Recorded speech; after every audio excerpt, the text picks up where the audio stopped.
Listening to my video yesterday about Tyler Perry's movie Straw, I find it to be a little misleading. So I want to clear some things up, right? Just because I was trying not to reveal too much of the movie. But I'm going to say this, and also the order of events that I told, you know. So at the end, when she put her hands up to surrender, right? You also see the flashbacks of her seeing clearly the events of the day, right? We can relate to what she was going through and how her emotions were stirred and everything that she was feeling because these are spiritual battles, right? That was my point in pointing out the thing with her mom and the thing with her having kids with the wrong person. But I think it's important that I put in this accountability piece because of the young lady in the story who had an attitude the whole time. And everybody kept saying to her, like, oh, you ain't got no heart, right?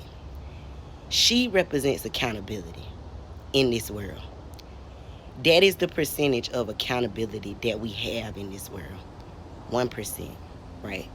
Because everybody else felt like she was wrong for saying you treating her like a martyr when she's doing a bad thing. That was the truth. She was spiritually dead until she surrendered.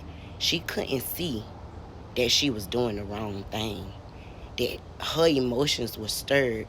She was losing these battles to the enemy, right? These spiritual battles, she was losing them. The divine partnership that she was provided, she also told her, you're going to have to go to jail, right?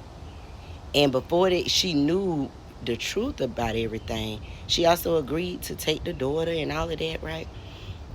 So these things represent our society right now, right?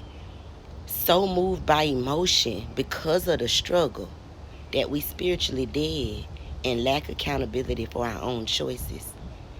Because if we really unfold things, fornication got her that baby, right? Her lack of ambition to pursue her own dreams got her that lifestyle, right? To go after better before she got caught up in pleasures and sin that led her down this road, this devil's matrix that she was in. All these spiritual battles came from sin because sin will take you further than you want to go, keep you longer than you want to stay, and cost you more than you want to pay. Everything that she was going through was a result of her own sin. And until she surrendered it all, putting her hands up to the Almighty, till she surrendered it all, even though that wasn't, spiritually, right? That wasn't what she was doing, but she put her hands up. Until she did that, she wasn't able to see things correctly, right? The battle was spiritual. And so I don't want to confuse that with saying like we can relate and it's okay for her to be making these bad choices and doing these bad things because she's going through hard times. No, it's important that we hold ourselves accountable for the decisions we make, even when we get in bad situations. That's important. So she was going through spiritual battles, but she was losing those spiritual battles. And she was taking no accountability because she couldn't see things correctly. She was speaking from trauma, right? Be careful who you have kids with, coming from her own trauma, right? I've never had nobody to stand beside me, coming from her own trauma. These were things that came from her own trauma, like feeling like she was an island and she was all alone. Because who knows how her hurt and pain was pushing people away who were trying to help her, be there for her, right? So much, and we saw that when her friend offered to loan her money, she rejected it, right?